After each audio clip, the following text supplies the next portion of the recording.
Já tem. Estou no aguardo aqui do professor Tiago para a gente dar início aos trabalhos aqui, ok?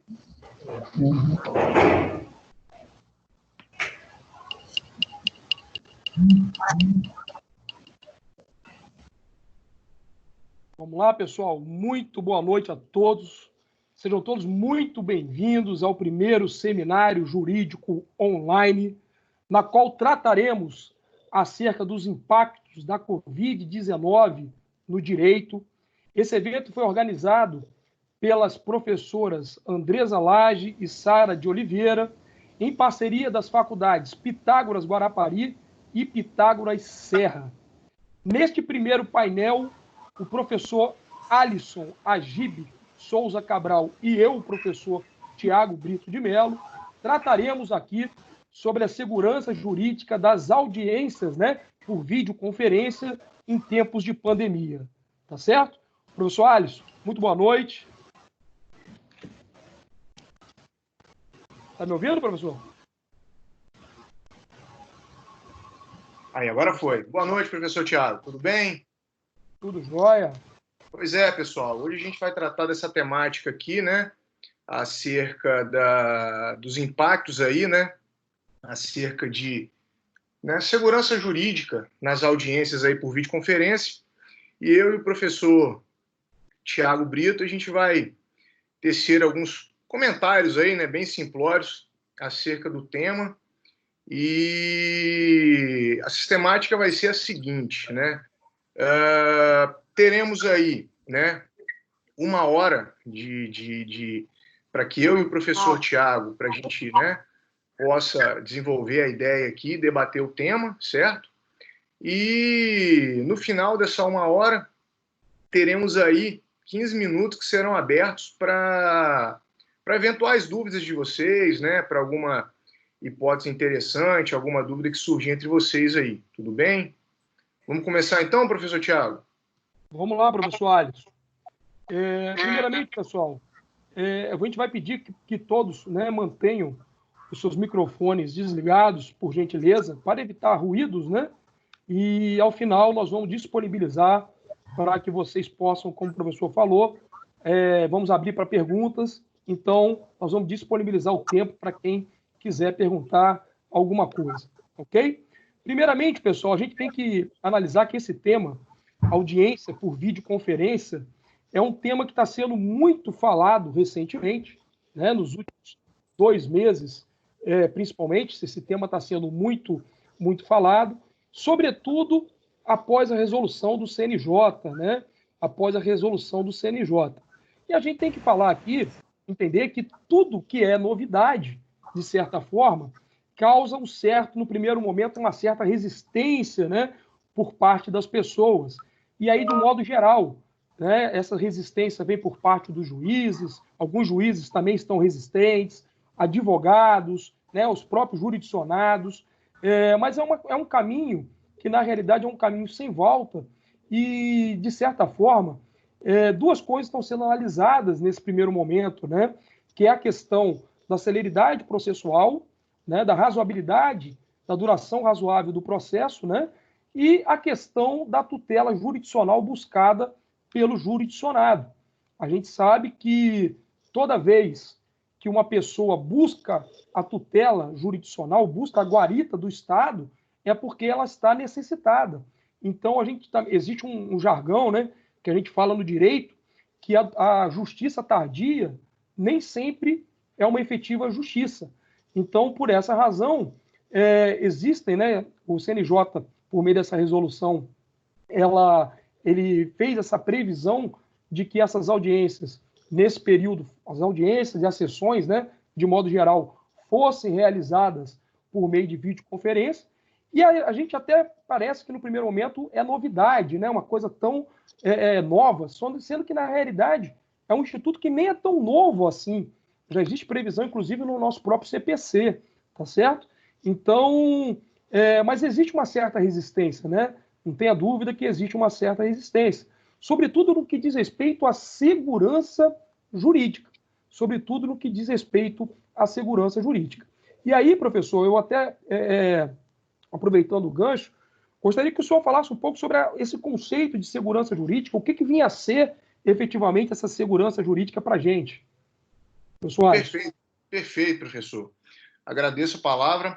Bom, a gente tem estabelecido, né, lá no artigo 5º, inciso 36 da Constituição Federal, né, onde a lei não prejudicará o direito adquirido, a coisa julgada e o ato jurídico perfeito.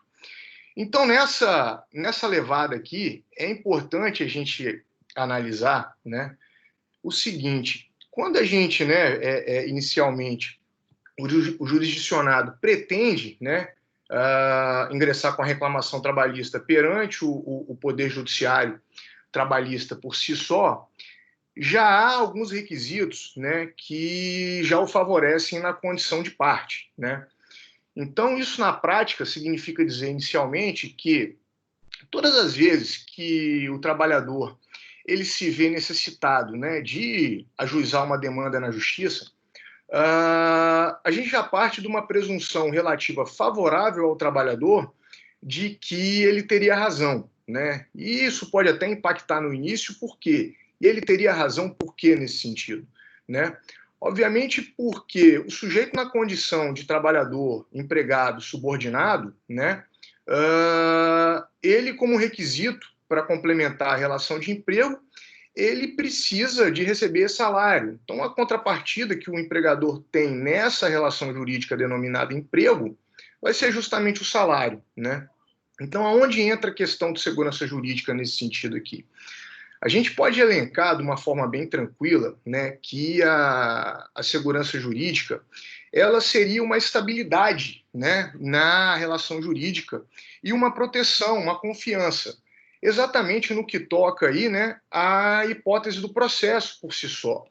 Então, nesse sentido aqui, quando a gente fala de segurança jurídica, né, é importante lembrar que a gente parte da premissa de que a gente tem que ter aquela questão de boa-fé e lealdade processual, que inclusive está disponibilizada lá nos artigos 5 e 6º, né, do Código de Processo Civil, né?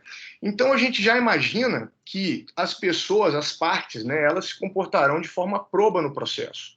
Então, se a gente leva em consideração essa figura da segurança jurídica, certo?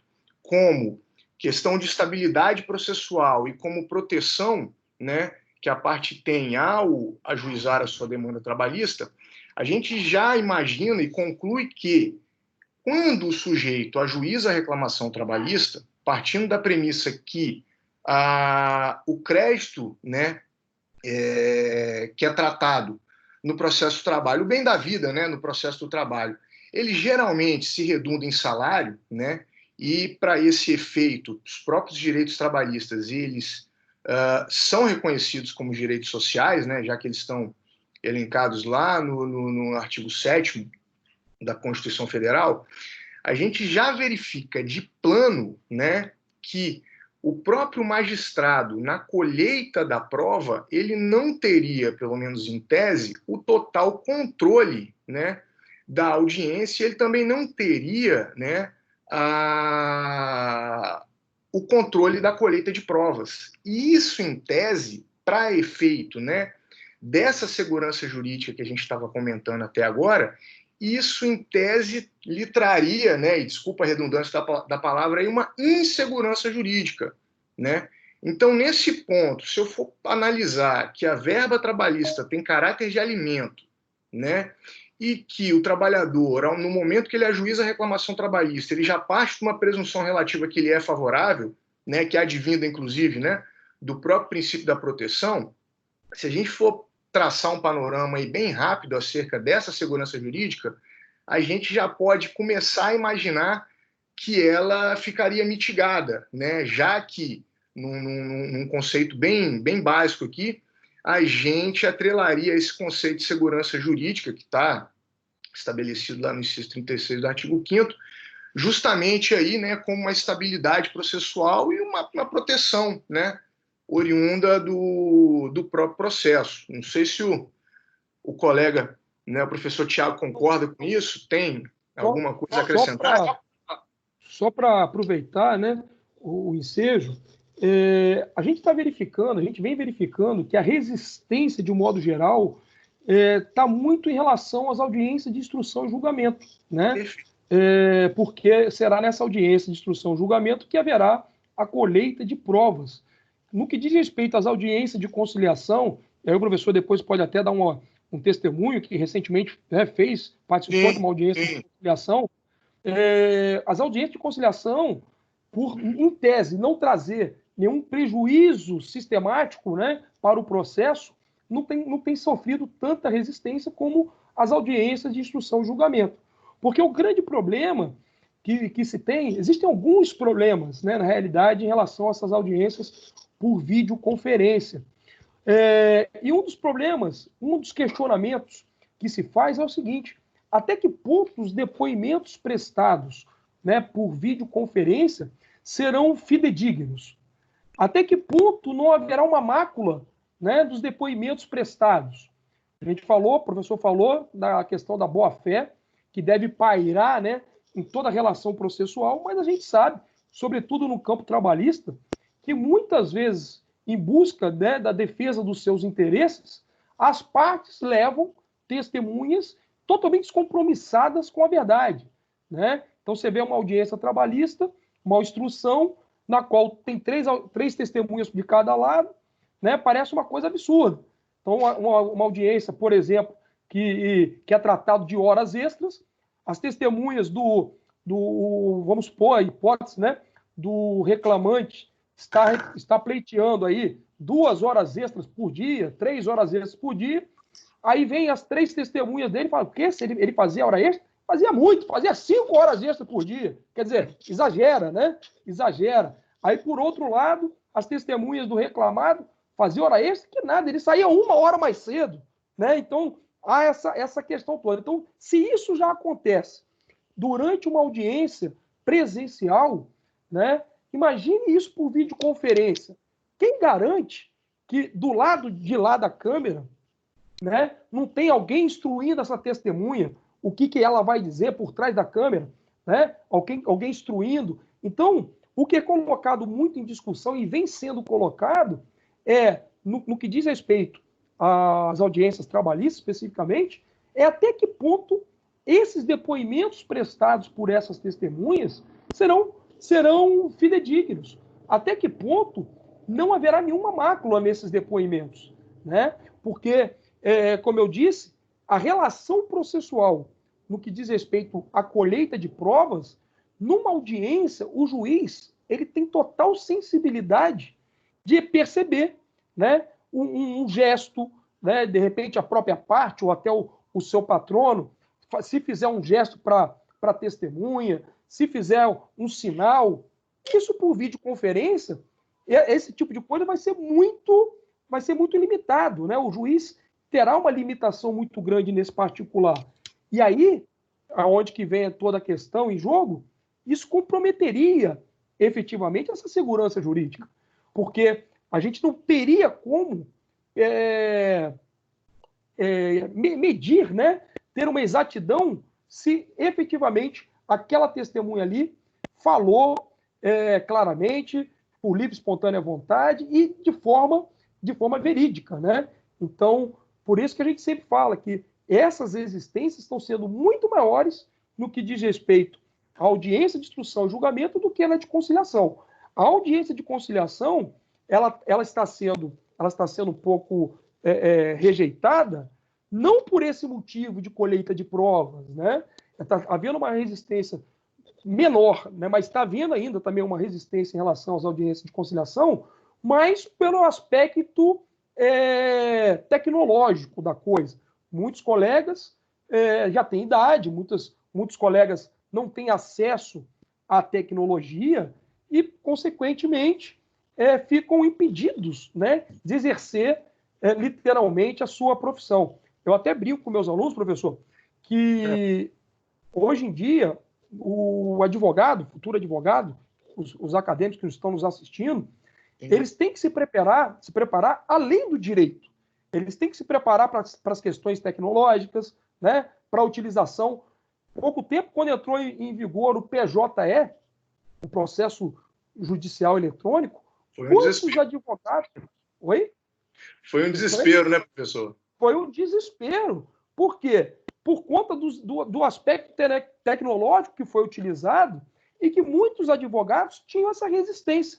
Então, repito, tudo que é novo tem essa resistência, né? Tudo que você vai discutir pela primeira vez gera essa resistência de modo geral. E aqui não está sendo diferente. Nós da Justiça do Trabalho, quem atua, quem milita na Justiça do Trabalho, percebeu isso de forma bem clara com a implementação do PJE e agora, por meio das audiências, né, por videoconferência, nós estamos verificando mais uma vez essas existências. Perfeito, professor. Posso complementar também aí? Fique à vontade. Então, nessa toada aí que o professor comentou, acerca até mesmo aí desses aspectos práticos, né? E aí, pegando um gancho lá da colheita da prova, efetivamente, né? Do depoimento pessoal, da prova testemunhal, né? Do interrogatório, das provas orais lá do censo aí, né?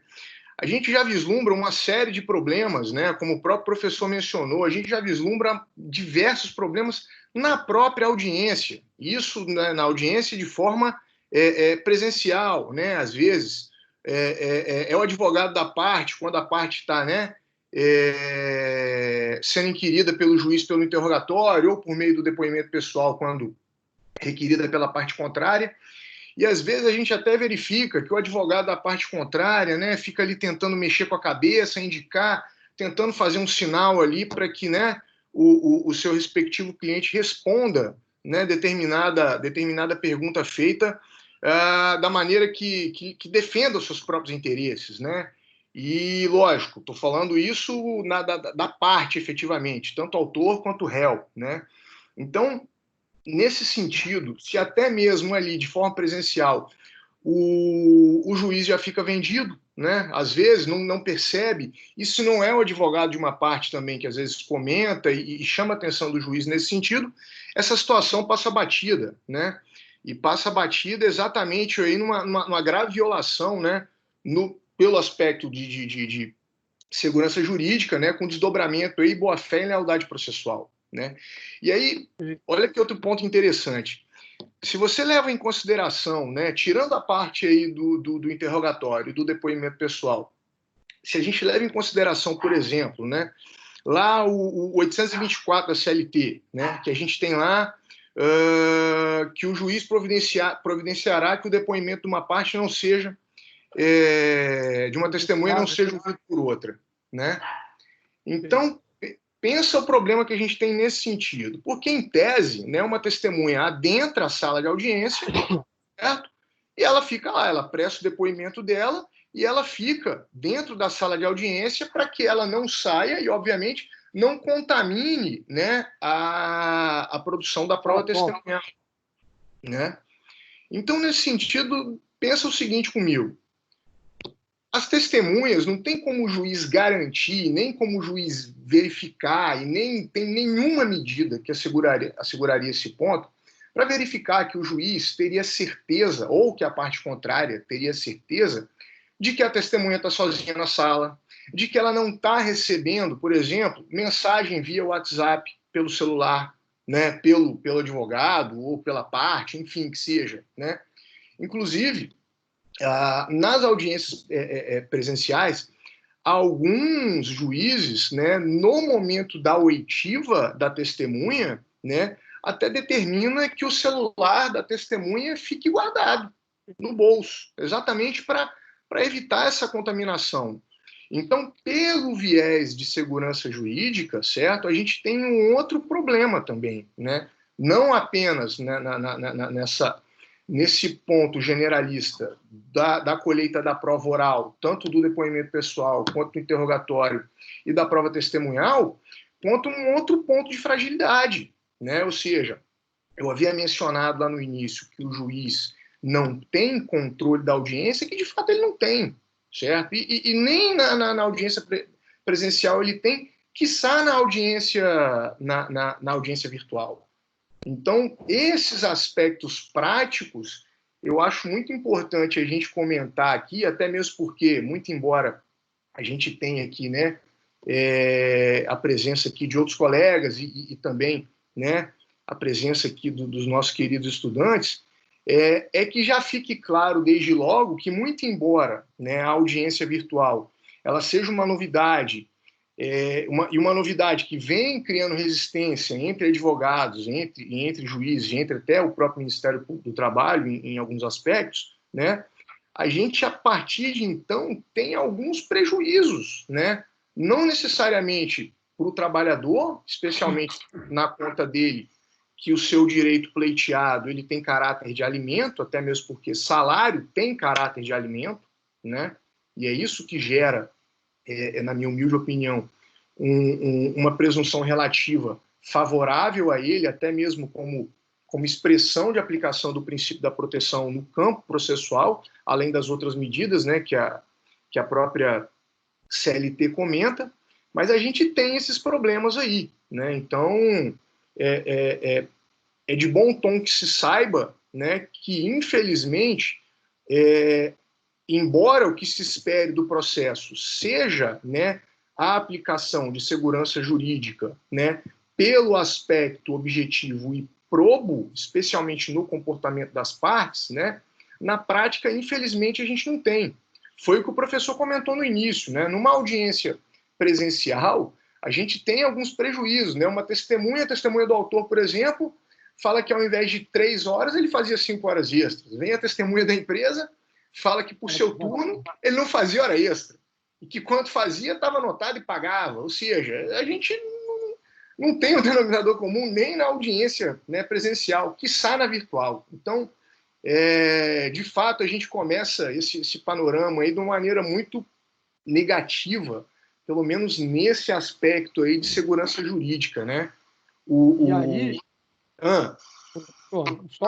só para fazer um adendo, quando a gente fala disso, que isso acontece nas audiências presenciais, isso se torna bem claro naquelas hipóteses quando o juiz que vai julgar não é aquele que presidiu a audiência. Excepcionalmente tem essas situações. Então, quando você pega ali, uma coisa é quando você presenciou a audiência, você estava ali do lado, o juiz ele olhou, né, dentro dos olhos da testemunha, dentro dos olhos da parte, então tem todo aquele calor ali, né, ele verificou todos os detalhes, né, os trejeitos da pessoa. A gente sabe que as pessoas falam muito com o corpo, né? E Sim. presencialmente você nota aquilo de uma forma muito melhor do que apenas por meio de uma tela, né? E você, como eu disse, você nota uma grande diferença entre o juiz que fez a instrução e julgou e o juiz que apenas pega a instrução pronta. Muitas vezes tem essas situações que o juiz pega uma instrução pronta e vai analisar aquilo ali. O papel, sempre falo para as pessoas que o papel é frio, né? O papel dificilmente ele consegue transmitir as emoções dessa audiência, né? O que aconteceu em audiência. Eu sempre falo que a audiência, e alguns colegas não se preocupam muito com a audiência, eu sempre acho isso muito temerário. Para mim é um dos pontos altos, né? O auge do processo, um dos pontos mais importantes é a própria audiência, porque muita coisa acontece, trabalho, né? Que a audiência una, né? Que a audiência una, então muita coisa acontece ali. Eu brinco, né? Eu falo que a audiência é o lugar onde a criança chora e a mãe não ouve, né? Então, se você não está preparado para uma audiência, não tem jeito, né? Não tem jeito. Você não vai pedir para o juiz, excelência, 2 minutinhos, deixa eu ligar aqui lá para o escritório, né, para perguntar ao colega o que eu faço, deixa eu, né, pesquisar aqui no senhor Google. Não existe isso. Então, a audiência é muito dinâmica. Você falou, a audiência trabalhista é mais dinâmica ainda, por ser toda una. Então, você fracionar essa audiência, né, no sentido de o juiz está lá na casa dele, né, o advogado está na casa dele ou no escritório. As testemunhas vão ser ouvidas aonde? Vão ser ouvidas no escritório do advogado ou vão ser ouvidas na própria residência delas? E aí, gente, eu sempre acho que a gente tem que deixar bem claro aqui que a gente sempre, e isso a gente ensina em sala de aula para os alunos, né? Deveria ser uma coisa que a gente nem precisava comentar, e eu volto a bater na tecla da boa-fé processual, mas infelizmente a gente sabe que alguns colegas se utilizam de outros tipos de meios para obter vantagem para os seus clientes. Então, quem me garante, por exemplo, professor Alisson, que durante uma oitiva de uma testemunha, né, do seu cliente, aquela testemunha ela começa a falar uma coisa totalmente contrária aos interesses do cliente, daquele advogado, quem garante que, de repente, misteriosamente, aquela internet não vai falhar naquele momento, a conexão vai ficar ruim, né? Então, quem garante? Então, existe uma série de situações em que ficam comprometidos, né? Que os atos processuais de uma audiência trabalhista ficarão comprometidos sem sombra de dúvida, né? Eu fico imaginando você com a sua testemunha, você lá, sua testemunha está falando, está respondendo às indagações e está indo de contrário, né? O seu interesse. Então, de repente, ou o colega, né? A testemunha do colega sendo contrária aos interesses do cliente dele, de repente, misteriosamente, a internet, a conexão fica ruim, sai do ar, né? Não consegue mais acesso.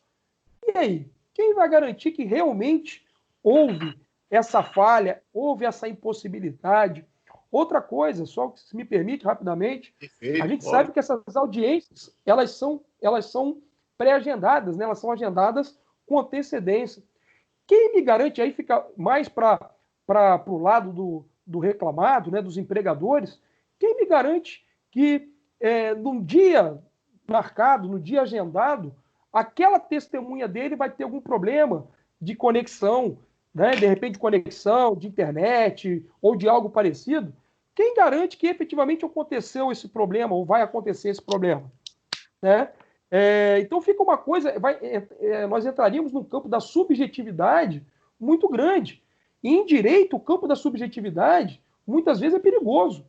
Né? É perigoso. Então a gente sabe, se for designado uma audiência por videoconferência, a testemunha não pode comparecer, aquele ato processual está prejudicado, vai ter que redesignar aquele ato.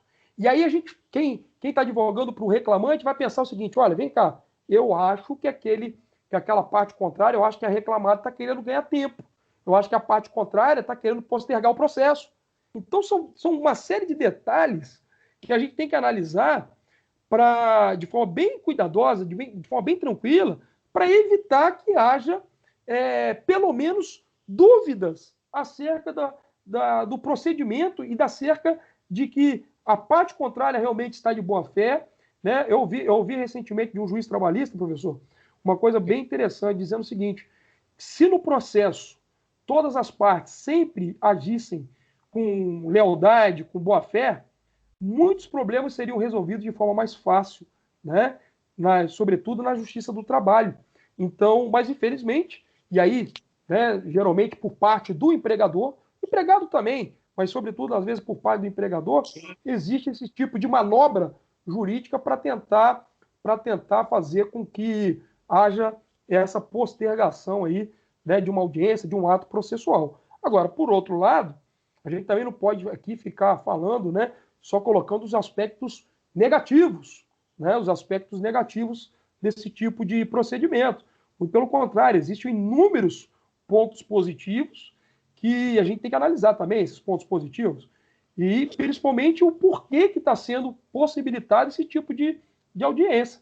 Esse tipo de audiência está sendo, e aí o professor falou muito bem, as verbas trabalhistas que estão em jogo são verbas de natureza alimentar. Quem tem fome tem pressa.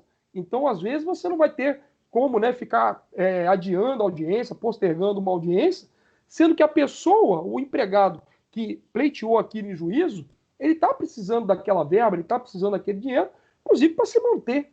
Né? Inclusive para se manter. Outro detalhe também, se me permite, é a questão do...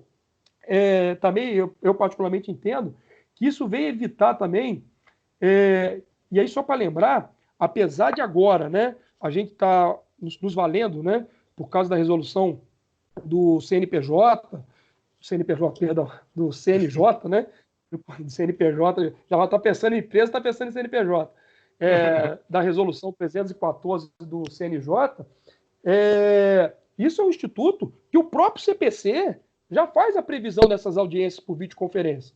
Então, nós temos aqui professores aqui de direito processual civil, sabe disso. Então, é isso aí, desde 2015, já existe lá no artigo 236, né, salvo engano, parágrafo 3º, já há essa previsão das audiências por videoconferência. Pessoal do direito criminal, do direito penal também. As audiências por videoconferência já vêm sendo realizadas em algumas situações no direito criminal. E aí, no direito do trabalho, por que não utilizar desse mecanismo? Eu fico pensando, professor, na época de graduação, o professor ele falava que tinha muitas empresas para tentar fazer com que o processo demorasse, requeria a notificação de uma testemunha que morasse no exterior, por exemplo. Agora, imagine só você intimar uma testemunha que mora no exterior. Né? Imagina você, por meio de uma carta rogatória, mandar para lá. Quer dizer, eram manobras que eram... Não, era 2 anos. 2 anos você não cumpre uma carta precatória aqui no Estado, às vezes. Né? Imagine uma carta rogatória. Então, o sujeito inventava lá o endereço de uma testemunha lá, né, no Cafundel do Judas, lá fora do país. E aí, só para quê? Para tumultuar o processo, para tumultuar o trâmite processual. Então, nessas hipóteses, uma situação como essa, por exemplo, é plenamente possível que seja feito por videoconferência. Então, neste aspecto, de repente, em algumas hipóteses, a audiência por videoconferência é interessante. É interessante. Eu vi um julgado, não sei se o professor chegou a ver, um julgado acho que de Ilhéus, um juiz de Ilhéus, ele tomou o depoimento de uma testemunha por WhatsApp. Ele usou o WhatsApp para tomar o depoimento de uma pessoa. Olha só a tecnologia sendo utilizada a nosso favor. Agora, uma coisa mais perto, inclusive. Hein, professor? Mais perto, inclusive. Aqui em Aracruz, eu pedi a oitiva de uma testemunha que está morando nos Estados Unidos, eu pedi a oitiva dela via Skype. Né? Ainda está para análise lá do magistrado trabalhista lá de Aracruz, né? que vai julgar o processo. Mas tudo indica que, inclusive, que ele vai deferir, porque né, depois eu comentei com ele, queria pleitear, ele adorou a ideia, enfim. Né? Lógico. É a tecnologia sendo utilizada a favor do direito. O único problema, e aí vamos abrir essa discussão até para a gente direcionar esse bate-papo nesse sentido, é a ponderação de princípios, a ponderação de interesses. Então, aqui você vê, de um lado, você tem o princípio da celeridade, o princípio da razoabilidade do processo, e, por outro lado, nós temos o princípio do devido processo legal, o princípio do contraditório, o princípio da ampla defesa. Então, até que ponto a gente tem que ponderar, né, na hora de fazer uma audiência por videoconferência, na hora do próprio juiz apreciar esta prova, como que fica essa ponderação de princípios, né, professor? Acho que isso aí a gente tem que analisar isso, a gente tem que se perguntar isso. Como que a gente vai ponderar, como que o juiz, no caso concreto, ele vai ponderar esses interesses? Então, de um lado, celeridade. O reclamante que busca a tutela jurisdicional, que está precisando daquelas verbas, a gente sabe que as verbas têm caráter alimentar, e de outro, a questão do devido processo legal, a questão do contraditório, da ampla defesa. Como que a gente vai ponderar isso, né, professor? Pois é, professor. Interessante, até só pegando o gancho na sua colocação, assim, muito embora, você tinha comentado inicialmente, né, até a questão de presença física do juiz, né, que inclusive o próprio TST tinha uma matéria simulada nesse sentido, que não se aplicava no processo de trabalho o princípio da identidade física do juiz, e que, de fato, né, muitas vezes o juiz que não colhe a prova não é o mesmo juiz que vai sentenciar. E isso por si só, né, fazendo uma pequena retórica aí do que o professor comentou, isso por si só já traz um prejuízo para as partes. Né?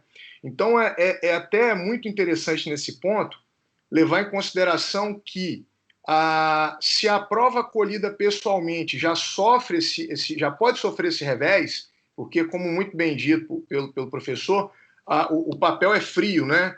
E aí, nesse ponto, eu me recordo de uma das primeiras audiências que eu fiz, tá? Trabalhistas, que era, na época, o doutor Marcelo Mancilla nem era desembargador ainda, ele era juiz juiz de piso, juiz de primeiro grau, e nessa colheita, nesse contato do juiz com as partes, de reparar eventualmente, né, um jeito, de reparar às vezes um nervosismo, até um suor, alguma coisa, me lembro bem dessa sentença que eu achei muito interessante na época, né?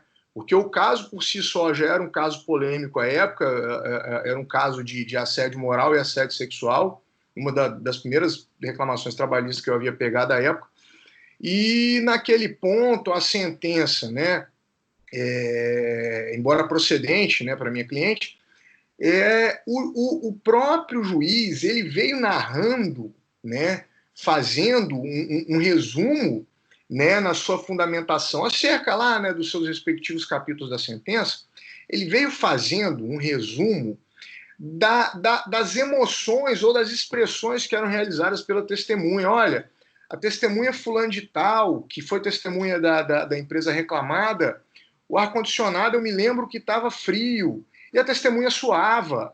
Eu me lembro bem que a testemunha estava com um copo de plástico na mão e ela estava com a mão... Enfim, esses detalhes, né, que são importantes de que o juiz, né, quando ele tem contato com o processo, quando ele tem contato com a parte, com a colheita de provas ali, né, presencialmente falando, isso enriquece o processo e, obviamente, ele, na qualidade de destinatário da prova, enriquece muito mais no momento em que ele vai, né, prolatar sentença.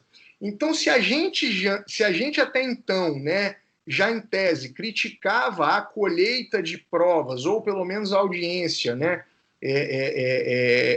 realizada de forma virtual, né, a gente já tem esses prejuízos.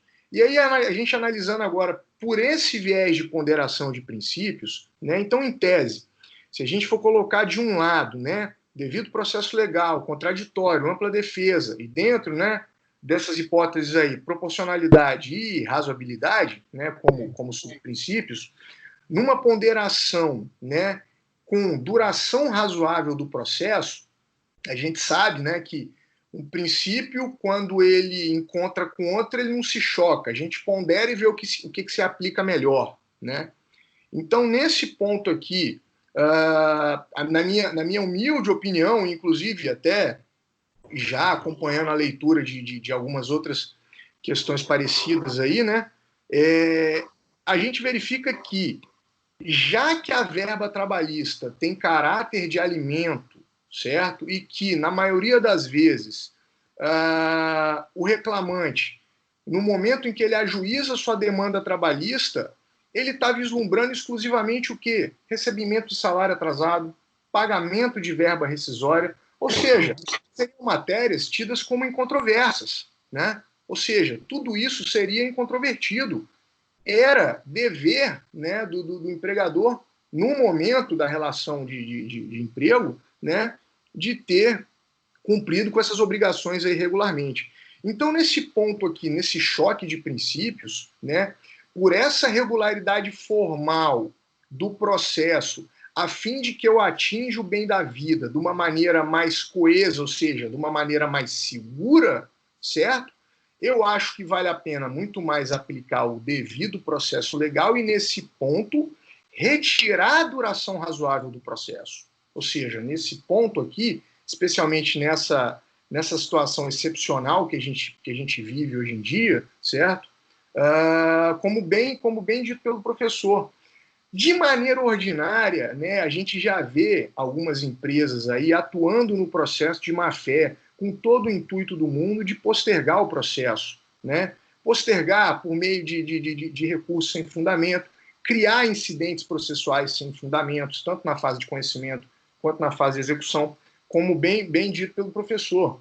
A empresa quer ouvir uma testemunha que mora no exterior por meio de carta rogatória, ou seja, não pode ser nem por WhatsApp, nem por Skype, não, tem que ser por carta rogatória.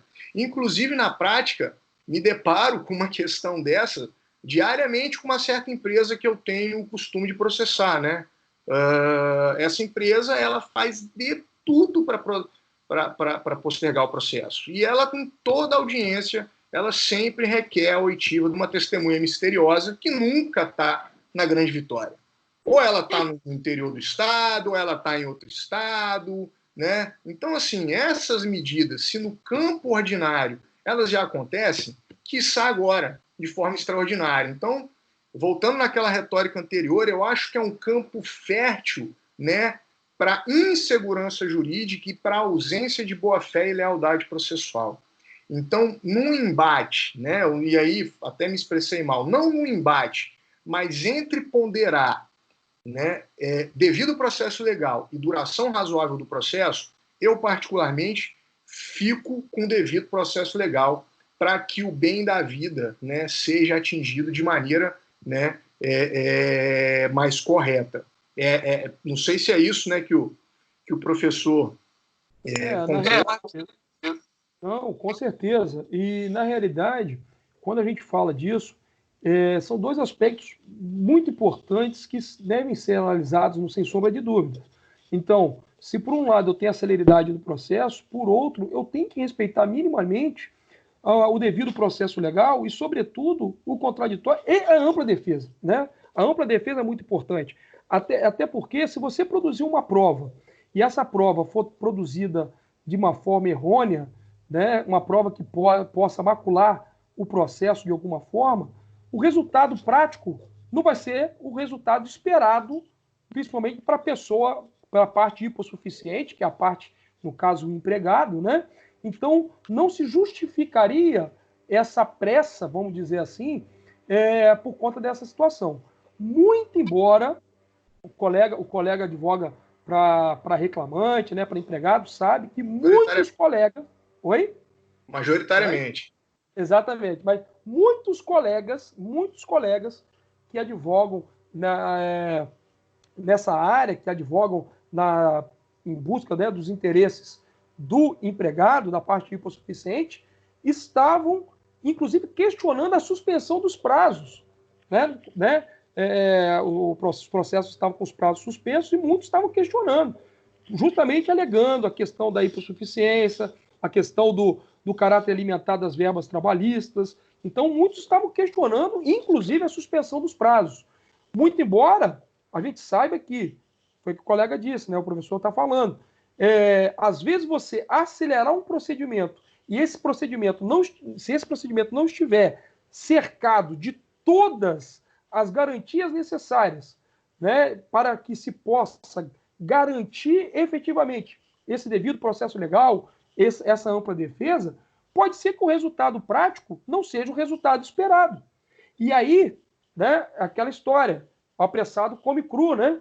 Então pode ser que o resultado prático não seja o esperado e por conta de uma celeridade, uma falsa celeridade, a parte fique prejudicada.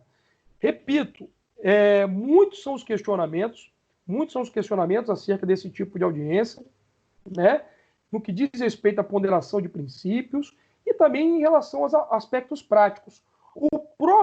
A própria resolução 314 do CNJ, ela é bem clara ao mencionar, e aí talvez é uma das grandes preocupações, né, em relação à questão das dificuldades para que você possa intimar as partes, para que você possa intimar as testemunhas. Como que vai se proceder essa intimação? Será que as partes, será que a testemunha terá todo o mecanismo? Será que vai saber, né, pegar o link da reunião, acessar a plataforma corretamente, no dia e horário pré-estabelecido? Será que vai ter problema? Será que ela vai ter um celular, um computador que tem uma câmera em boas condições? Será que o fone, né, dessa testemunha, dessa parte, você está em boas condições? Isso tudo tem que ser levado em consideração. E o próprio CNJ, ele diz que é vedado transferir essa responsabilidade para o advogado. Então, imagine só, você advogado, tá, da parte, você tem que providenciar toda essa estrutura para... O que inclusive foi colocado inicialmente aqui no ato do tribunal aqui do Estado, né? foi extremamente questionado, depois veio o CNJ. Né, eu ia chegar lá, né? Eu ia chegar lá. O nosso próprio Tribunal Regional estava imputando esta responsabilidade para o advogado. Então, aí a gente até estava brincando, falando, não quer dizer que o juiz, né, ele vai ficar lá na casa dele, no conforto da casa dele, tranquilo, e aí o advogado ele tem que procurar toda essa estrutura, né, para as partes, para a testemunha, tem que estar em contato, vai ter que ter aglomeração na casa do advogado, no escritório do advogado. Então, foram coisas que, no primeiro momento, aqui no Estado, ficou mal resolvido. Então, Sim. Como é que isso ia ficar? Estavam imputando essa responsabilidade para os advogados. Ora, o advogado ele também está em isolamento social, o advogado também está na sua residência, está no seu escritório, né, de forma isolada, trabalhando. Então, ele teria que ter contato com as testemunhas, ele teria que ter contato com as partes, ele teria que providenciar toda essa estrutura, e aí, né, graças a Deus, o CNJ, de forma bem consciente, né, ela, lá no artigo 6º, né, parágrafo 3º da Resolução 314, ele expôs claramente a situação de que é vedado você transferir, né, atribuir aos advogados essa responsabilidade. Então, o advogado não tem essa responsabilidade. Eu fico pensando, professor Alisson, um sindicato, né? O sindicato que promove interesses de todos os empregados daquela categoria. Imagine a quantidade de processos, a quantidade de partes, testemunhas. Imagine se você jogar essa responsabilidade para o sindicato, né, que presta assistência judiciária. Oi? Ia virar uma loucura. Ia virar uma loucura. É a mesma coisa você imputar na justiça comum isso para a Defensoria Pública. Né? Defensoria Pública, se vira aí para arrumar jeito de ouvir seus clientes, né? as suas testemunhas, se vira aí. Então, olha só, isso seria um desserviço, né, para a sociedade. Se esta possibilidade, se isso fosse, né, levado à risca, sobretudo aqui no Estado, né, isso seria uma coisa assim que traria, aí sim, aí não tenha dúvida, professor, aí não tenha dúvida, aí haveria de forma considerável, haveria grandes prejuízos para os jurisdicionados, tá? Porque você estaria imputando uma situação para o advogado esse que já está também trabalhando de uma forma totalmente sob pressão, né, no que diz respeito a todo esse contexto em que está vivendo, né, já fora uma série de limitações que já está tendo, limitações para você ter acesso a um processo físico, por exemplo, limitação para você ter acesso a um alvará, limitação para que você, enfim, mas para converse, despache com o juiz, despache com o assessor. Então já está tendo uma série de limitações, não poderia haver mais esta limitação, concorda comigo? Concordo plenamente. E, assim, é interessante, né, o professor ter mencionado isso, porque imagina o seguinte também, né? E aí sobraria para o próprio advogado arcar também com todo esse ônus que, em tese, né, seria do Poder Judiciário, né? O que foi inicialmente aí, né, choveu críticas e pelo menos o CNJ veio a acertar esse ponto, né? E aí, assim, até o presente momento, né, poucas são as audiências que vêm sendo realizadas, né? Então, assim, pelo menos o tribunal agora e os juízes do trabalho daqui, pelo menos daqui de Vitória, eles estão tendo cuidado, obviamente, de intimar as partes para verificar, né, se elas têm interesse em, particularmente, realizar a audiência de forma virtual, né? Então, nesse viés, a gente até considera que o posicionamento de boa parte dos magistrados aqui é justamente, né, pelo próprio devido processo legal, né? E aí tem até um ponto interessante, né? Numa própria audiência, né, presencial, o senhor tinha falado, né, o professor tinha falado acerca aí, né, desse prejuízo com a mitigação aí do próprio devido processo legal, né? Eu mesmo, numa audiência presencial, contraditei a testemunha, a juíza aceitou a contradita testemunha, né? O processo voltou agora, foi para o tribunal, anulou, exatamente por violação à contraditória e ampla defesa, o processo vai voltar para que aquela testemunha contraditada seja ouvida pelo menos na condição de informante. Então, volta aquela retórica que a gente mencionou anteriormente, né? Se nas audiências presenciais a gente já tem uma série de problemas na colheita de provas, né? Quiçá numa audiência virtual em que o próprio juiz, né, o magistrado, ele não tem o controle total dos atos processuais. Mas, assim, nessa hipótese aqui, na hipótese de segurança ou insegurança jurídica acerca das audiências virtuais, e aí se a gente for levar em consideração, né, e aí onde eu quero chegar inicialmente, nem todos os pontos, obviamente, são ruins, tá? Nem todos os pontos são ruins. Ruim, em tese, seria esse ponto da colheita de provas, certo? Mas o que vem sendo feito? E aí a gente chama atenção para a utilização da tecnologia, né, pelo viés aí da duração razoável do processo, certo? Ou seja, tanto na fase de conhecimento quanto na fase de execução, né, a boa parte dos juízes tem feito audiências de conciliação, ou seja, exclusivamente para verificar se as partes pretendem conciliar no processo. Se ele não vai designar uma audiência de conciliação, até mesmo porque, né, lá na fase de conhecimento, no próprio 846 e no 850, o juiz tem que iniciar a audiência e tem que terminar a audiência fazendo a proposta de conciliação. Então, o que os juízes têm feito na prática? Ou intima para verificar, né, se as partes, depois, obviamente, né, se já tenha acontecido aí a citação regular, né, intima-se as partes para verificar se há possibilidade, né, de conciliação.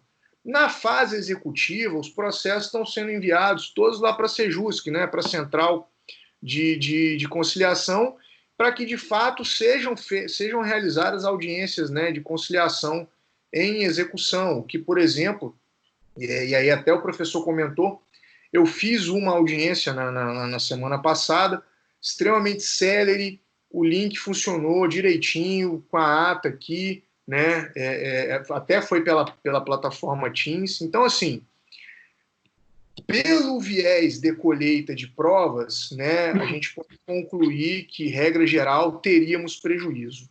Mas, resguardando essa duração razoável do processo para fins de conciliação, eu não vejo prejuízo nenhum. Acho, inclusive, que todo juiz do trabalho deveria implementar essa forma. Acho que no Tribunal do Rio de Janeiro, todas as audiências iniciais dos processos trabalhistas são audiências exclusivamente de conciliação, né? Sem receber defesa, sem colheita de provas, nem nada nesse sentido, né? São exclusivamente para fins de conciliação. Então, eu acho que por esse viés de duração razoável do processo, a audiência virtual serve bem, né? Serve bem até mesmo porque para o próprio advogado que tem procuração especial, né, para transigir, para dar quitação, né? Então, e para confessar, nesse ponto eu acho válido a audiência virtual, né? Agora, reitero, para a colheita de provas, para uma audiência de instrução, por exemplo, acho extremamente prejudicial e, inclusive, imagino que quando essa fase acabar, né, e a gente voltar ao normal, voltar para as audiências presenciais, acho que o tribunal vai ter bastante trabalho acerca de impugnação aí, né, tanto de autor quanto, né, de empresas reclamadas para fins aí de anulação de sentenças. Então, isso traria aí um outro prejuízo para o processo. Isso era outra coisa que eu ia falar, né? Qual vai ser o pós-pandemia?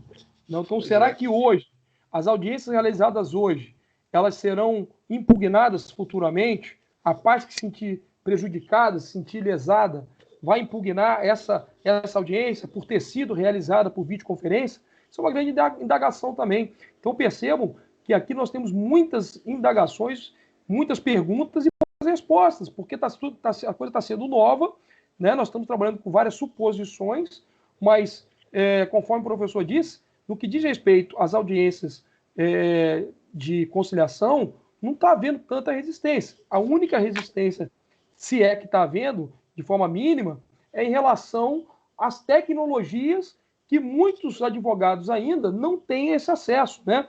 Não têm esse domínio. Por outro lado, as audiências de instrução, essas sim, essas estão sendo criticadas de um modo geral por conta da produção de provas, né? Por conta da produção de provas. E aí, professor,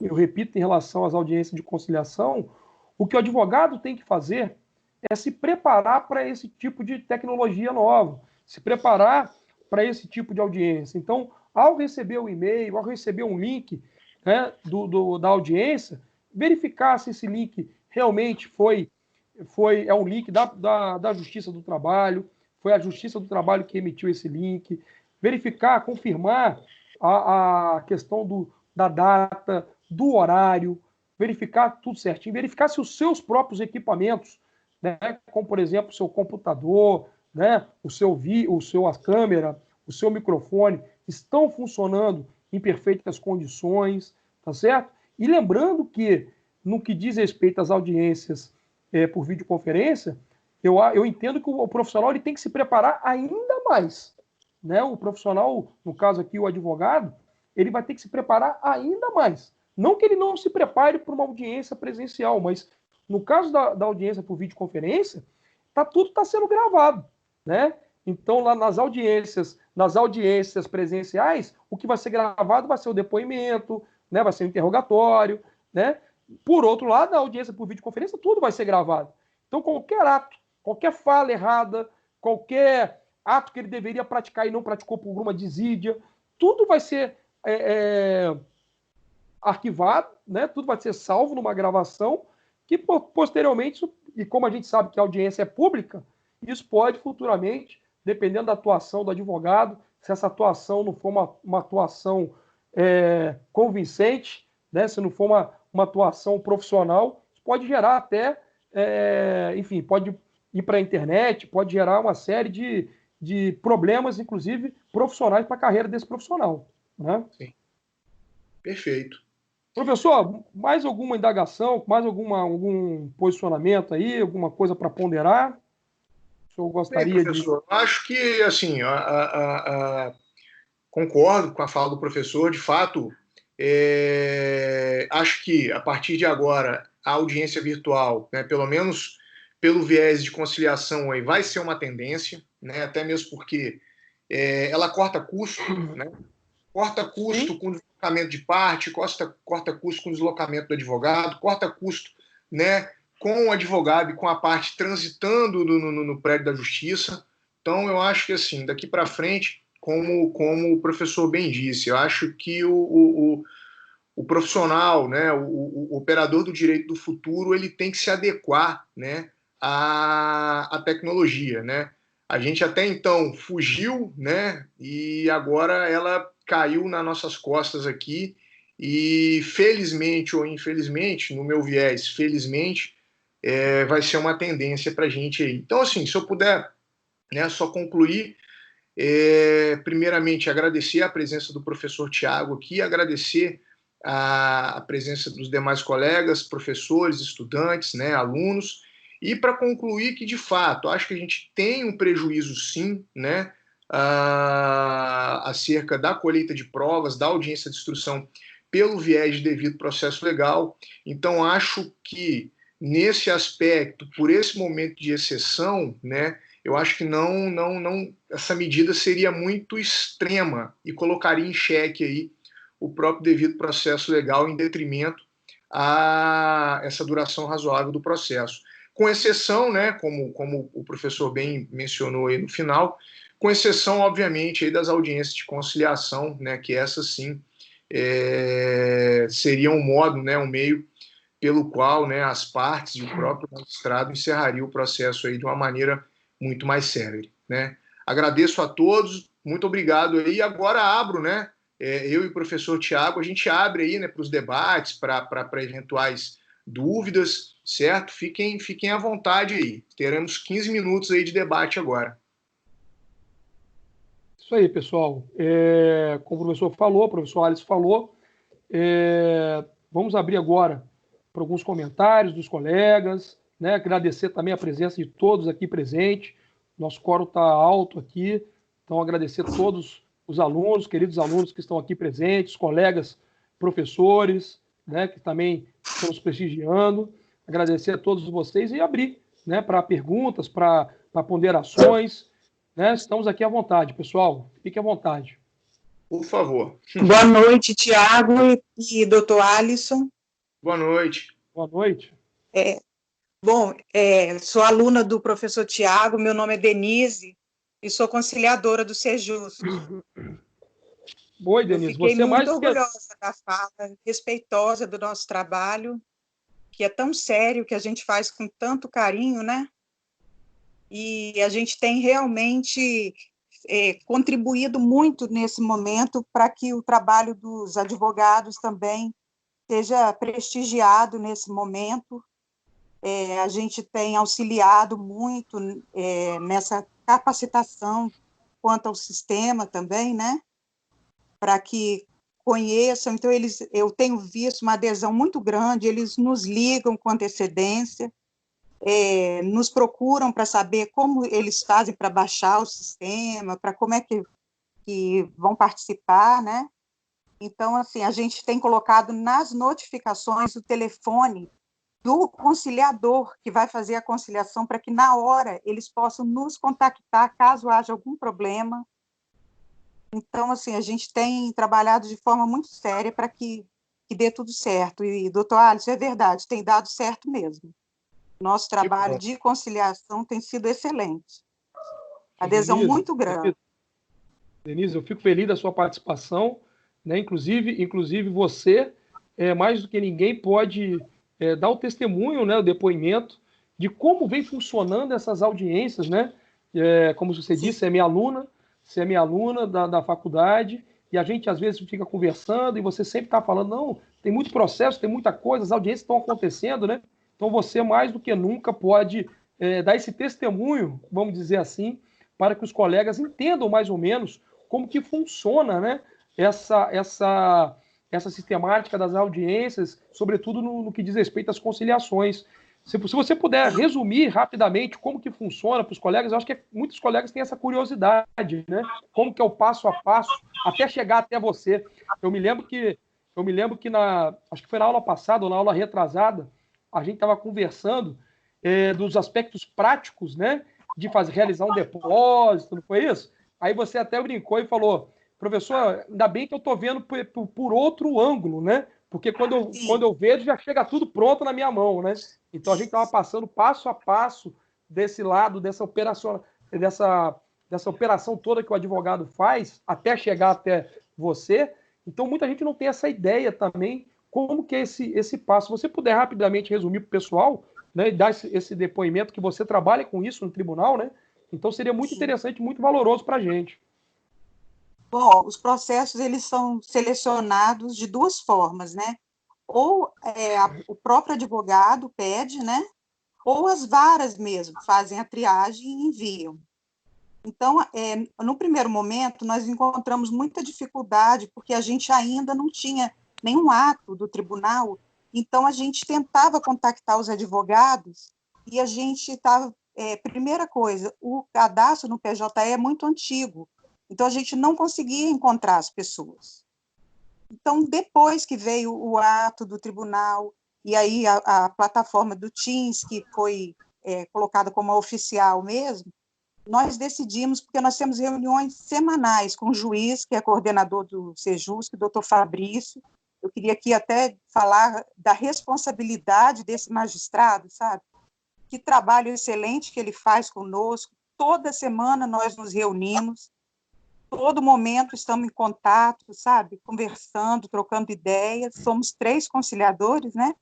eu, o Dante e o Enzo, que é o chefe do setor. Fiz audiência aí, com ele nesse semana momento, passada. Começou a colocar marcar as audiências como nós marcávamos quando era fisicamente, né? No Sejus. E aí a gente faz a publicação pelo diário, só que depois que nós percebemos que, com as dificuldades dos advogados, a gente precisava que tivesse um contato emergencial para o horário da audiência, né? Então, nós colocamos um telefone específico para o conciliador daquela sala. E aí, na hora da audiência, qualquer problema, o advogado nos liga. Então, a gente já não manda mais o convite, nem o link. Ele já entra pela própria plataforma. É até importante esse momento agora, a gente falar, isso que o professor Tiago estava falando, os advogados olharem direitinho antes. Estava acontecendo um problema de que não estava validando o cadastro, e aí dava um erro 403, deu em quase todos os advogados. Depois eles descobriram que tinha que mandar uma cópia da UAB para a informática do tribunal, né, para poder validar os dados, para conseguir entrar pela plataforma. Então, assim, agora a gente está vendo que os advogados estão entendendo. Então, às vezes, eles entram lá na sala antes, até para ensaiar, para falar, deixa eu ver como é que funciona. Me ligam antes, às vezes, e eu abro e falo, vamos olhar como é que é? Então, assim, a gente tem feito esse tipo de trabalho pedagógico, vamos dizer assim, né? E tem sido maravilhoso, porque eu estou vendo que a adesão é cada vez maior. Outra coisa que eu queria colocar, porque eu ouvi aí na fala, é com relação à responsabilidade que a gente tem com relação às partes. É óbvio que a gente gostaria que as partes participassem, mas a gente também orienta que seja feito tudo com muita segurança. Então, a gente não quer que ninguém se desloque, corra risco nesse momento de pandemia para ir em escritório de advogado, nada disso. Nesses casos, a gente até disponibiliza o link, manda o link na hora para o celular da pessoa, para ela participar, porque a gente não quer que ninguém fique correndo risco, nem o advogado e nem a parte, né? Então, assim, é uma preocupação muito grande. O trabalho tem sido muito prazeroso, sabe? Embora um momento tão difícil, mas a gente tem conseguido um resultado muito bom. Parabéns pelo trabalho, Denise, parabéns pelo trabalho. Eu venho acompanhando de perto, você sempre falando, né, durante as aulas sobre o seu trabalho, o que você vem fazendo, né? E realmente é um trabalho muito sério, é um trabalho que vem dando resultados e nesse momento, então, é de suma importância, né, para que as coisas andem, né, os processos caminhem e cheguem a uma solução o mais rápido possível, uma solução real, efetiva, né, e que seja bom para todas as partes. Então, você está de parabéns aí pelo seu trabalho aí à frente aí das conciliações. Eu quero aproveitar o ensejo também, parabenizar, porque, de fato, o tribunal vem trabalhando de uma maneira louvável nesse sentido, por doutor Fabrício também, doutora Márcia, enfim, quem está lá no Sejusc, né? E, de fato, o acesso é muito simples mesmo, basta clicar no link, você acessa ele via celular, via computador, enfim. Achei muito prático, muito tranquilo, a ata é imediatamente disponibilizada, enfim. Então, eu particularmente só tenho a parabenizar o seu trabalho aí, Denise, embora não a conheça, mas conheço os reflexos do seu trabalho. Então, gostaria de aproveitar o ensejo aí e parabenizá-la mais uma vez aí, né, junto com o professor Tiago, pelo seu trabalho. Só mais um ponto que eu lembrei agora com relação aos alvarás. A gente tem liberado os alvarás lá no próprio Sejusc, tá? A gente tem evitado de enviar para a vara, porque a gente sabe da sobrecarga de trabalho, e a recomendação do tribunal é que ninguém se arrisque também para ir sacar alvará. A gente já tem aquela questão de creditar, né, na conta do beneficiário. Então, né? Então, isso aí é outra coisa que o tribunal, assim, prestou bastante atenção para que a gente tivesse esse cuidado nesse momento. Pessoal, a colega falou do alvará, dá tempo ainda? Acho que tem uns minutinhos. Pode. Quem está falando? É a Letícia que está falando, do sexto período. Não sei se todo mundo... Tudo bem? Seu áudio Tá um pouco embaçado. Eu não estou conseguindo te ouvir direito, não. Tenta falar novamente aí para a gente ver. Consegue me ouvir agora? Pode falar. Porque eu faço os pagamentos de alvará lá no Banco do Brasil. Quando os alvarás chegam para a gente já com a agência, né, o banco, os dados direitinho para a gente efetuar o pagamento, eu faço direto. E parece que agora foi assinado também um convênio, né, da OAB com o Banco do Brasil, ou com todos os bancos, eu não tenho certeza. Então, alguns advogados às vezes chegam lá no banco reclamando. Aí a gente fala, não, gente, se não vier com o número de conta, é só mandar pelo e-mail lá da OAB que vocês fizeram um acordo. Só que a colega falou aí que os alvarás estão saindo, os pagamentos, principalmente trabalhistas, estão sendo feitos. Assim que os alvarás são emitidos, pelo menos no Banco do Brasil, a gente está fazendo com muita celeridade, viu? E estou adorando isso aqui, gente. Beijo. Tá bom. Outro depoimento prático, né? Da colega da Letícia, também aluna nossa aí, da faculdade, trabalha no Banco do Brasil. Então, segundo ela, os alvarás estão saindo, né? Então, só você olhar para a cara do professor Alisson e ver a cara de felicidade dele que os alvarás estão saindo, né? É isso aí. Eu de fato, tenho que concordar com o professor Tiago, não nessa quantidade de alvará que ele tá imaginando aí, mas que, de fato, a gente já tem informado no próprio processo os dados bancários, né? E as agências bancárias, do Banco do Brasil, inclusive, já deposita automaticamente, sem que haja deslocamento necessário até a agência, né? Parabéns aí, Letícia, pelo trabalho. Pessoal, mais algum questionamento, mais alguma ponderação, pessoal? Fiquem à vontade, tá? Boa noite. Boa noite. Eu ia perguntar, vocês falaram sobre audiência virtual, né? Meu nome é Thaís, desculpa. Sou aqui da Serra.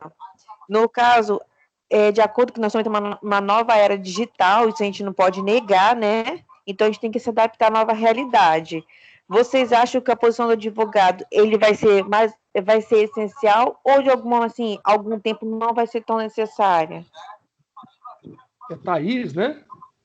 Isso. Thaís, professor Alisson, me permite responder, né? O senhor pode complementar. A função do advogado...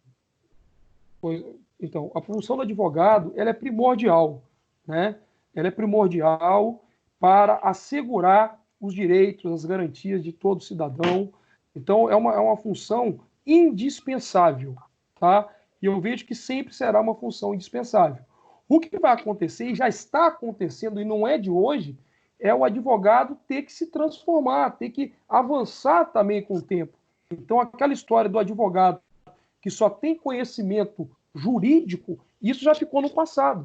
Então, nós estamos vivenciando uma era na qual o advogado hoje, né, o pessoal fala advogado 4.0, é o advogado que está com a cabeça lá na frente. Ele está pensando em outras alternativas, ele está pensando... antigamente você ia no escritório de advocacia, o escritório de advocacia era bom aquele que você olhava vários processos sobre as mesas, né? Aqueles arquivos enormes de vários processos. Hoje em dia você não vê isso. Hoje em dia os processos são tudo digitalizados, a grande maioria. Então, o advogado, na realidade, não é que a função do advogado está fadada, né, a se acabar ou algo parecido. Muito pelo contrário, né? Quanto mais tecnologia, mais situações envolvendo e a necessidade do advogado, nós vamos ter. A questão toda o advogado ele vai ter que se adaptar à nova era. Ele vai ter que se adaptar à era que estamos vivenciando, à era de tecnologia, à era da informação, porque o advogado que só tem conhecimento puramente jurídico, esse vai ficar para trás realmente. Então, o advogado hoje ele tem que ter outras habilidades que não apenas o domínio puro e simples da lei. Esse é o meu ponto de vista. Professor Alisson, se quiser complementar. Endosso o comentário do professor Tiago, e que os desafios da advocacia hoje em dia já deixaram de ser, né, desafios exclusivamente jurídicos, né? Hoje em dia, o advogado ele tem que estar atento a vários campos, a várias ciências, né? Ele tem que ser administrador de empresas, ele tem que ser contador lista, eventualmente, ele tem que captar o cliente, ele tem que atender o cliente, ele tem que despachar o processo com o magistrado, com o servidor, né? Conversar com o servidor, enfim. Então, e ele tem que se adequar, né, a essa fase, né, moderna que o direito vem se adequando, né, que é justamente essa fase que passa a ser, a cada dia que passa, virtual, né? Então, reitero o comentário do professor Tiago, a função do advogado é indispensável à manutenção da justiça, mas, né, o que o advogado, né, do futuro terá que fazer é justamente se adaptar ao computador, ao uso do computador, ao uso da informática e da tecnologia. Tudo bem? Tudo bem. Muito obrigada. De nada, eu que agradeço. Pessoal, estamos chegando então aqui, né, ao final do primeiro painel, né? Agradecer ao professor Alisson pela disponibilidade, né, pela parceria. Professor Tiago. Né? Quero agradecer aqui a parceria aqui durante esse primeiro painel. Oi. Daria tempo de fazer mais uma única pergunta, mais última pergunta aí? Quem está falando? Enerson, da Faculdade de Pitágoras Guarapari. Faça, por favor. Então, professor, nesse tempo que o isolamento social ele é praticamente coercitivo, até pela questão da saúde, mas também por forma de decreto, os senhores fizeram um comentário em relação à insegurança jurídica pela oitiva das testemunhas, porque é feito de forma remota. Eu queria fazer uma pergunta em relação... comumente se confundem muito em relação de trabalho e emprego. E como sabemos que precisa do quesito pessoalidade, e como pela necessidade desse isolamento social, muitos estão trabalhando home office. Será que no futuro haverá, briga em uma demanda trabalhista para comprovar essa pessoalidade? Porque a pessoa, por estar trabalhando de casa, talvez pode passar o seu serviço para outra pessoa fazer isso, descaracterizar?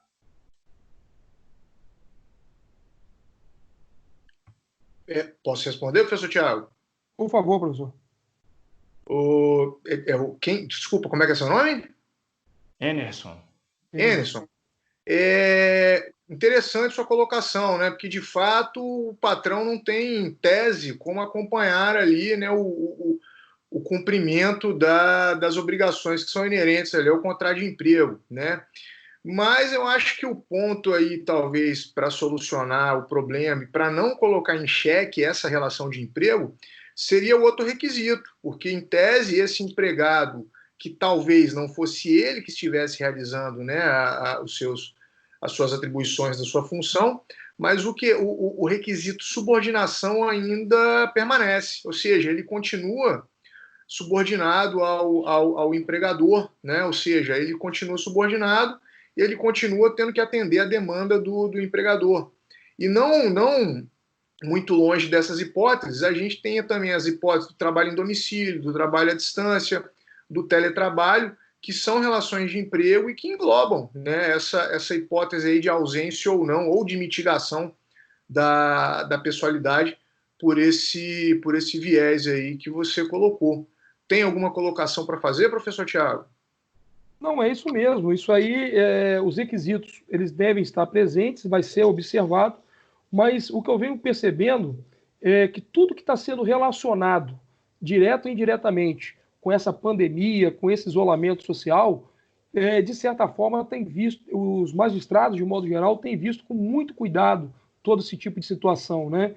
Então, ainda que haja alguma situação como essa, no caso concreto, né, quando se eventualmente isso for levado a juízo, eu acho que os magistrados vão ponderar muito essa questão. Tá ok? Respondido, Anderson? Sim, obrigado. A gente tem ainda duas mãos levantadas aí, né? Eu vi aqui, né, o Eduardo e a Isabela. A gente está com Isabela tempo exíguo aí, mas... Boa noite. Vamos lá. Pode falar, Isabela. Eu sou secretária de audiência da primeira vara do trabalho e a gente preparando para fazer audiência online. Eu queria saber se algum dos dois já passou alguma instrução, efetivamente. Instrução não, né, professor? O professor Alisson participou de uma audiência de conciliação. Eu formei em todos os meus processos para que fosse retirado. Retirado, né? Eu também adotei essa medida de que fosse retirado de pauta, justamente por conta dessa certa insegurança que nos trouxe, né? Mas a audiência de instrução eu não fiz, o professor Alisson talvez também não tenha feito. Tá ok? Isabela? Ok, professor, obrigada. Estou curiosa para saber como vai ser. Professores, boa noite. Boa noite. Eu estagiei também no TRT, né? Aqui na primeira vara, aqui na Porta do Guarapari. E antes dessa palestra, o TRT também ofereceu uma palestra em questão de inteligência artificial no judiciário, né? E dois juízes do TRT de Minas que estavam palestrando. E aí caiu muito bem com a pergunta da Thaís, que ela fez a questão da substituição do advogado na justiça, né? Na palestra ali de um dos juízes, ele bem disse que hoje a inteligência artificial ela já pode até substituir um magistrado, um advogado, até um servidor. Mas ainda assim, ela ficaria isso no mundo do pode ser, porque no mundo que tem que ser aqui, no plano fático, isso não é certo, não é o plausível. Porque há considerações que uma máquina ainda não pode fazer. Então, independentemente do avanço que a gente tem com a inteligência artificial, com essa questão de tecnologia, ainda assim a figura do advogado, como do magistrado e de servidores, ainda que de forma reduzida, sempre vai existir. Aí é só um adendo que ele estava fazendo. Com certeza. A figura, o aspecto humano da coisa tem que existir, né? Tanto por parte dos advogados e também, sobretudo, por parte dos magistrados. A gente ouve, eu já li alguma coisa também a respeito, né? Falando que você vai colocar lá os dados do processo e o juiz, né, a máquina vai sentenciar. Gente, isso eu acho que é uma coisa assim, um pouco, ao meu ver, particularmente, um pouco utópica nesse primeiro momento, até porque a gente precisa da sensibilidade humana, né, nos casos. A gente tem que lembrar que o direito, a gente tá ouvindo muito falar, né, que o pessoal da saúde trabalha salvando vidas e enfim, com o aspecto da vida humana. O direito também, de certa forma, trabalha com vidas, com pessoas.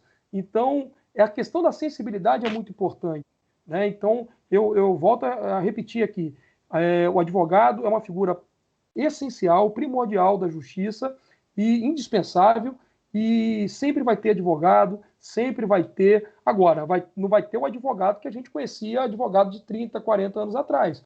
Nós vamos ter que nos adaptar, nós vamos ter que nos reinventar para uma nova advocacia que está aí pela frente. Ok? Alguém já me fez esse questionamento, eu só digo o seguinte: se direito fosse analisado por um critério meramente objetivo, não haveria jurisprudência, ou não haveria necessidade de uniformização de jurisprudência, né, professor? Exatamente. Então, podem ficar tranquilos, podem concluir com bastante tranquilidade o curso de Direito de vocês, que vocês vão ter vaga no mercado de trabalho, tá? Vai todo mundo ter vaga, todo mundo vai advogar, tá certo? Então, é isso aí, pessoal. Pessoal, a gente até adiantou um pouquinho, né, o nosso horário, mas foi por uma justa causa, tá certo? Vários comentários, muito obrigado pela participação, né, participação de todos vocês, né? Novamente agradecer ao professor Alisson, agradecer aos nossos queridos alunos que estão aqui presentes, agradecer, né, aos professores, os colegas nossos de faculdade, tá certo? Fazer um agradecimento também aqui, que eu vi aqui, né, do professor Lino, né, professor Lino Petelinka, né, grande juiz do trabalho, desembargador, né, grande referência na área trabalhista aí para mim. Então, eu estou vendo aqui que ele está nos prestigiando também. Grande abraço, professor Lino. O senhor sabe que um dos motivos de eu ter seguido a área trabalhista é devido à grande influência que o senhor teve na minha carreira. Então, agradeço aqui publicamente ao senhor. Tá ok? Grande abraço para o senhor aí, para todos vocês. Pessoal, desculpa, professor, continua. Pode ficar à vontade, pode ficar à vontade. Não, professor, eu só ia novamente agradecer aqui a todos os participantes, agradecer, né, a companhia aí do professor Tiago aqui na parceria do debate de hoje, aos demais colegas aí, aos nossos estudantes, né, as outras pessoas que acompanharam aqui esse debate, certo? Agradecer também pela iniciativa da professora Sara, da professora Andresa, né, da realização desse seminário, certo? E comentar com vocês o seguinte, né? A gente já está no adiantado horário, né? E a partir daqui, dentro de 5 minutos, começa o segundo debate. Então, peço que vocês cliquem lá no segundo link que foi enviado para vocês. E, salvo engano, esses 2 mesmos links servirão tanto para amanhã quanto para quarta-feira, não é isso, professor Tiago? Exatamente. Então, agora, a partir de agora, assim que encerrar aqui o nosso painel, vocês que receberam o link, né, o segundo link, né, para o próximo painel, professor Renan, né, professor Tiago Gobi, já estão preparadíssimos aí para recepcionar vocês lá no outro link, para a próxima palestra, né? Eles vão falar dos reflexos da Covid-19 nas relações trabalhistas. Tá bom, pessoal? Mais uma vez, muito obrigado a todos vocês. Até uma próxima oportunidade. Valeu, pessoal. Fique com Deus. Obrigado, gente. Boa noite, viu? Obrigado. Boa noite. Um abraço.